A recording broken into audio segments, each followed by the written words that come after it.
Go to Regina's Art Gallery. Janelle Lippi is standing by, spending the morning with an artist named Richard Boulet. Is he there with you right now? He sure is here with me. We are having a lot of fun this morning, tons of beautiful artwork to see. Now, Richard, I'm very interested to start talking about you here. Tell me a little bit about how you got into art itself.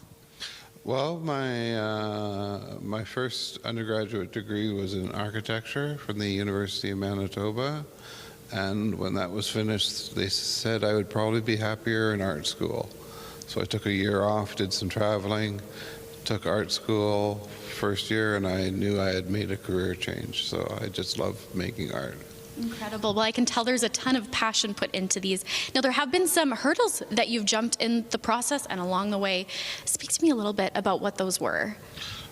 Well, my first big struggle in life was trying to deal with being gay. I had a lot of internalized homophobia, and it wasn't until I got to art school that I started to lighten up and be more relaxed about that situation.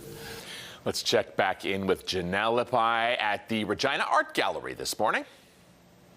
All right, coming back to you from the Art Gallery of Regina. We are going to pick up where we left off here for our first hit. I've got Richard back with me. Now, Richard, tell me a little bit again about what has inspired your art. Some of those hurdles that you've jumped, those play quite a big role in what you've created. Yes. The first major challenge I had in my life was realizing when I entered puberty that I was gay. And I didn't start really working on that in a healthy way until I got to art school. And a little bit later on in life, I got diagnosed with a mental illness, schizophrenia, and art was a big part of the healing process as well. And I used to live in Vancouver, then Calgary, and I ended up in Regina, just wandering around from city to city. And my mom got me into treatment, and I was moved into Phoenix House in Regina. And I lived there for a year and got a good footing on how to rebuild a life. And they bought me art supplies for my birthday and for Christmas. So it was, I can say I got back into my art practice in Regina in a mental health group home. Wow, well, that's very inspiring, and I'm sure something that a lot of people can relate to and find hope in. Now, given that journey, how does it feel to have your art on display right here in Regina? Oh, I love it. This is like a little bit of a homecoming for me, not that I know a lot of people that I used to know 30 years ago, but it's a healing return. Just being in the city again and seeing the sights, but being a little bit, a little older, a little wiser, a little more grounded in terms of mental health. It's nice to kind of go back and see that progress has been made. Amazing, Richard. Well, thank you so much for sharing your story with us. We're going to be back one more time here this morning, so stay tuned. We've got more beautiful pieces of art to show you. Now, back out to the Regina Art Gallery, where Janelle Lippi is wrapping up her morning of conversations on the newest textile exhibit.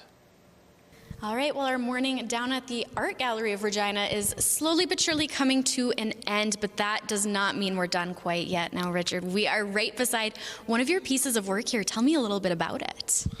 Well, it's called A Molecule of Perfect, and it's a work in collaboration with an artist friend in Winnipeg, or Edmonton, pardon me, named Marilyn Olson. We made 9 textiles together. The idea behind the phrase "a molecule of perfect" is that if a person has one molecule in them that is perfect, then the rest of the body can kind of catch up, and at least there's something it's meant to be hopeful.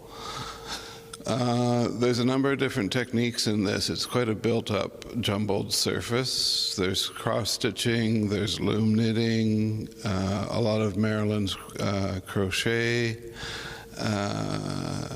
There's quite a few items from the craft group that runs out of the Canadian Mental Health Association, Edmonton.